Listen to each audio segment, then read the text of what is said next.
ಯುವ ಶೂಟಿಂಗ್ ಮಾಡ್ತಾ ಮಾಡ್ತಾ ಎಲ್ಲೋ ಅನ್ಸೋದು ಅವರು ಪೂರ್ತಿ ಆಶೀರ್ವಾದ ಈ ಚಿತ್ರದ ಮೇಲಿದೆ. ಅದಕ್ಕೆ ಏನೋ ಈ ಚಿತ್ರ ಮಾರ್ಚಲ್ಲೇ ಮುಹೂರ್ತ ಆಯಿತು, ಮಾರ್ಚಲ್ಲೇ ರಿಲೀಸ್ ಆಗ್ತಿದೆ. ಸೊ ಪ್ರತಿ ಥಿಯೇಟರ್ನಲ್ಲೂ ನಿಮ್ಮ ಚಪ್ಪಾಳೆಗಳ ಮೂಲಕ, ನಿಮ್ಮ ವಿಸಿಲ್ಗಳ ಮೂಲಕ, ಶಿಲ್ಲೆಗಳ ಮೂಲಕ ಅವರು ಬಂದು ಈ ಸಿನಿಮಾನ ನೋಡ್ತಾರೆ, ಅವರು ಈ ಚಿತ್ರನ ಹರಿಸ್ತಾರೆ. ನಾನು ನಿಮ್ಮಗಳ ಸಂತೋಷದಲ್ಲಿ ಅವ್ರನ್ನ ನೋಡ್ತೀನಿ, ನಿಮ್ಮಗಳ ಕಿರ್ಚಾಟದಲ್ಲಿ ಅವ್ರನ್ನ ನೋಡ್ತೀನಿ. ಈ ಸಿನಿಮಾ ನೀವೆಲ್ಲರೂ ಹೆಮ್ಮೆ ಪಡೋ ಅಂಥ ಸಿನಿಮಾ ಆಗುತ್ತೆ. ಇದು ನಾನು ಸಿನಿಮಾ ಮಾಡಿದ್ದೀನಿ, ಡೈರೆಕ್ಟ್ ಮಾಡಿದ್ದೀನಿ, ನನ್ನ ಸಿನಿಮಾ ನಾನು ಹೇಳ್ಕೋಬೇಕು ಅಂತ ಹೇಳ್ತಾ ಇಲ್ಲ.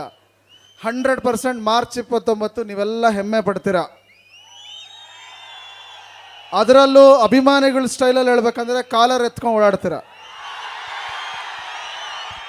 ಇದು ನಾನು ತುಂಬ ಅಭಿಮಾನದಿಂದ, ಪ್ರೀತಿಯಿಂದ ಹೇಳ್ತಾ ಇರೋದು. ನಮ್ಮ ಸಿನಿಮಾ ತುಂಬ ಚೆನ್ನಾಗಿ ಮೂಡ್ ಬಂದಿದೆ. ನಿಮ್ಮೆಲ್ಲರ ಸಪೋರ್ಟ್ ಇವತ್ತಿಂದ ಶುರುವಾಗಿರೋದು, ನೀವೆಲ್ಲ ಕೈ ಹಿಡೀರಿ. ಯಾಕಂದರೆ ಯುವರಾಜ್ದು ಮೊದಲನೇ ಸಿನಿಮಾ. ಸೊ ಮೊದಲನೇ ಸಿನಿಮಾನ ಅವ್ರು ಯಾರೋ ಸರ್ ಒಬ್ಬರು ಹೇಳಿದ್ರು, ಇವತ್ತು ಅಣ್ಣವರಿಲ್ಲ, ಅಪ್ಪು ಅವರಿಲ್ಲ, ಆ ಜಾಗನ ನೀವು ತುಂಬಿ ನಿಮ್ಮ ಮನೆ ಮಗನನ್ನು ನೀವೇ ಕರ್ಕೊಂಡು ಹೋಗಿ. ಆ ಪಯಣದಲ್ಲಿ ನಾನು ಇರ್ತೀನಿ, ನಮ್ಮ ತಂಡ ಇರುತ್ತೆ, ಎಲ್ಲರೂ ಇರ್ತಾರೆ. ಎಲ್ಲದಕ್ಕಿಂತ ಮುಖ್ಯ ಅಭಿಮಾನಿಗಳು ನೀವು ನಿಮ್ಮ ಮನೆಯ ಮಗನನ್ನು ಇವತ್ತಿಂದ ಕೈ ಹಿಡಿದು ಕರ್ಕೊಂಡೋಗಿ.